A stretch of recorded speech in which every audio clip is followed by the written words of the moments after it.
Welcome back. Thank you for staying with us. Besivile ukusista besikhulumisana nemphathi waka ENPF lawutheke kulempela Somvo on Friday in particular batabe basukumisa umkhankaso wabo lokubitwa ngekuthi ngucathatha sikuwe sinaye lapha CEO futhi Tembe usichazela kabanti ngabo lo mkhankaso. CEO, very good morning. Thank you for coming through on the breakfast show. Siyathi ke ukuthi sihlale sinibona emahovisini and mostly your interactions ahlale anebantu emahovisini in a professional setting, particular malanga siyanibona ukuthi niyaphuma, you're going to the communities, nifuna ukuxoxisana naso sive.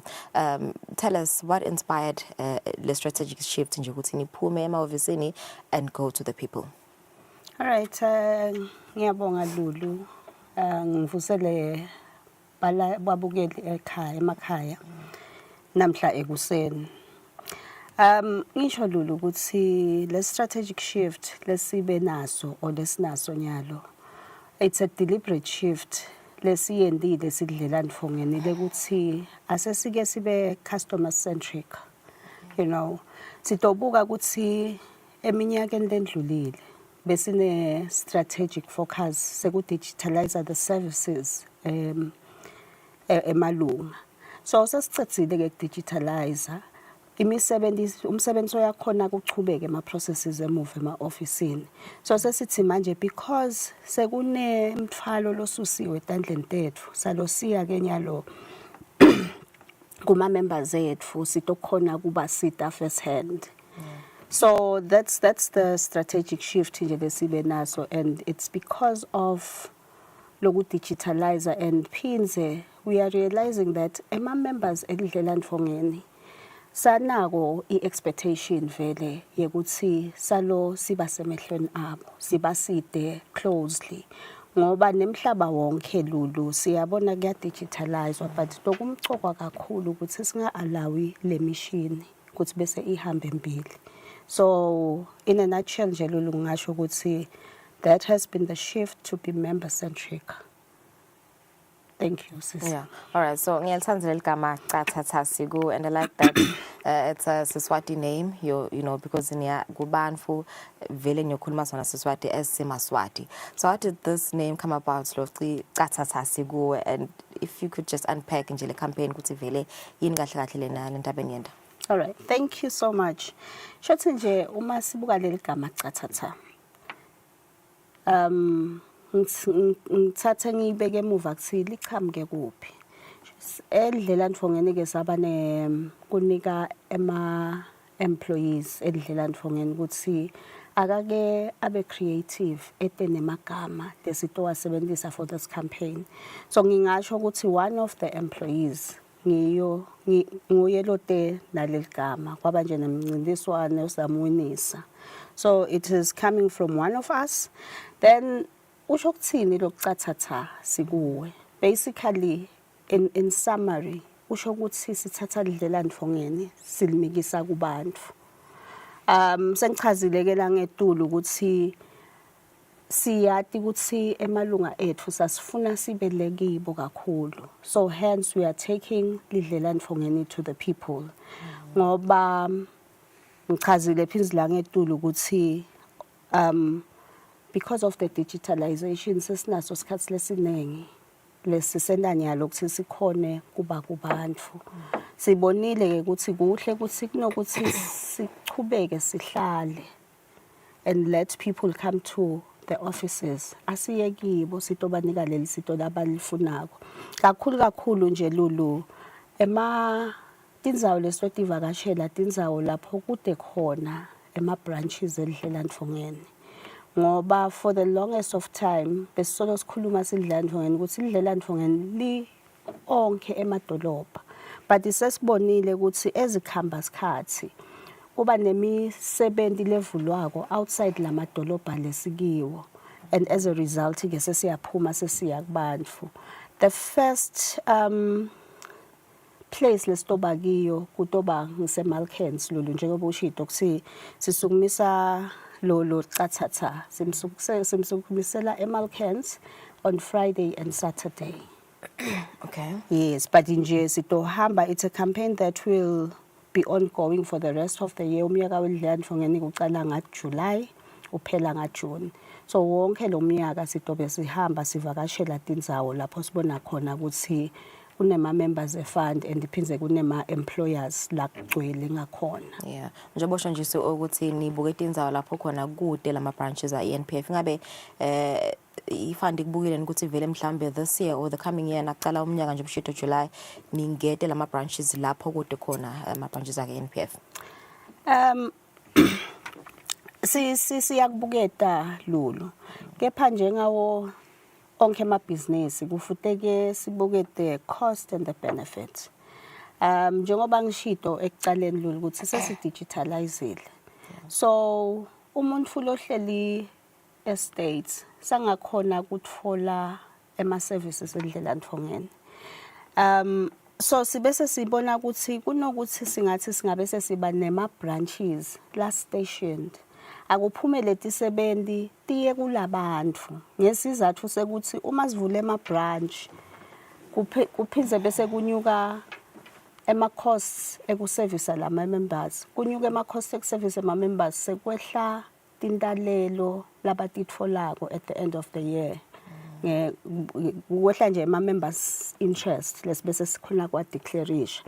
So we are trying to find smarter ways of servicing emalunga ethu ngekuthi thina siphume lamahhovisini siye kulabantu. Okay. Yeah. So yini lenye le exciting itaba khona kule campaign this coming Friday itaba khona invele i-mobile office mhlambe lapho khona bamfu bangangena babude noma ngayini abafuna kuyibuda ngalo ndlela Mfongeni? Okay.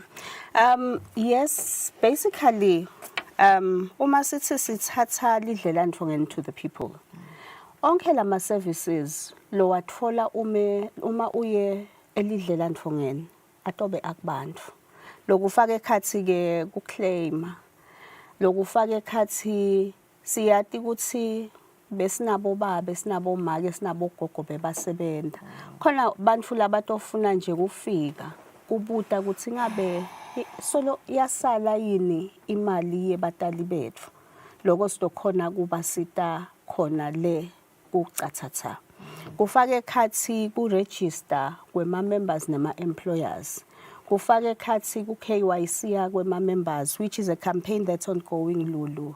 Lesi semkhankasweni ukuthi onke ama members edlela Mfongeni la active siwa KYC know your customer.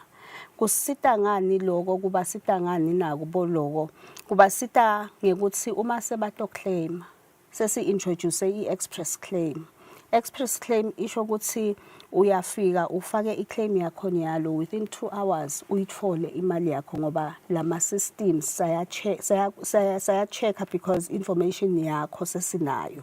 Kanti ulabanye ukhanze kusithatha 2 days ukuthi atfole imali.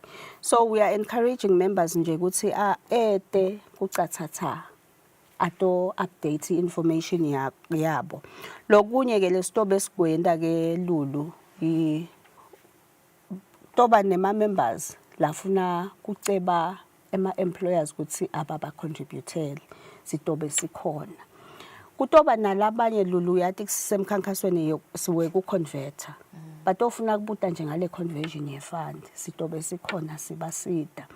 Toba nalabanye labafuna ku register for Imbube marathon. So in fact nje Lulu sitobe sinedlela Mfongeni lonke lesayithini kude ngisho nakunye lesingeke sikhone kukwenda All in one konke kutaba khona. Yes, it's an all in one.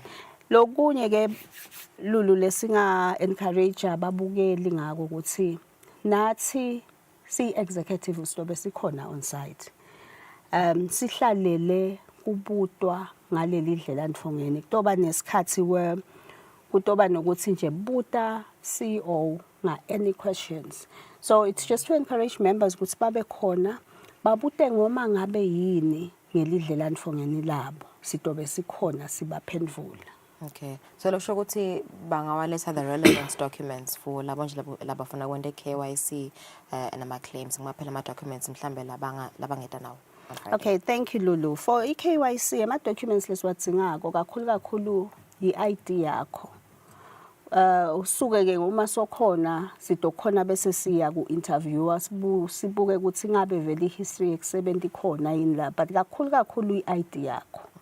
Then with claiming ke Lulu kuya ngokuthi uclaimela yiphi category ngoba phela ema benefits lesiwabhadalako acala nje kubo age benefit lapho sithinga iID yakho ne bank statement yakho.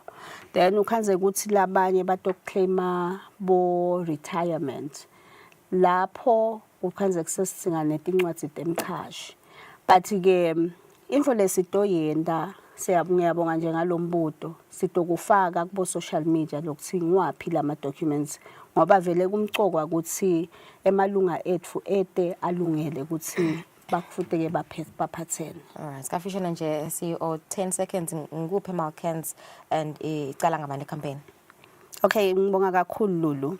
Shothi sine njengalesihlanu sitoqala sivakashele 3 kwema employers istoya kubo Swazican la sokwabitwa ngokuba ngiroads bese siya kulenye ifama lekhona ngasedudane bese siya lapho kwendiwa khona emacanza I think ngise Eagles Nest sitoqala thina sidlela nifungene nga 7:30 ekuseni kepha lapho sitobe sesihamba khona to interact with the members of the fund, with the more employers of the fund. Sitobe sesiya lapha elithatha latini lokunabo Shoprite khona ngilapho lesitobe sikanekise ngakhona sisita emalunga idlela nifongene. Alright, yeah, well, that's one policy CEO Cathatha Sigu this coming Friday at Malkens lidlela mfongene ke litabel phumile liya kubantu lebafundisa nje ngekuthi lidlela mfongene lentane siyathi ukuthi ifund gelena lesiyathi ukuthi sebenzela emahhovisini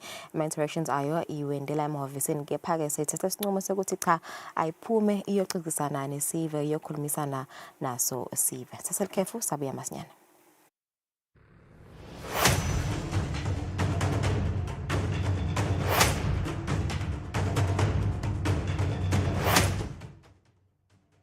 Msano ingosi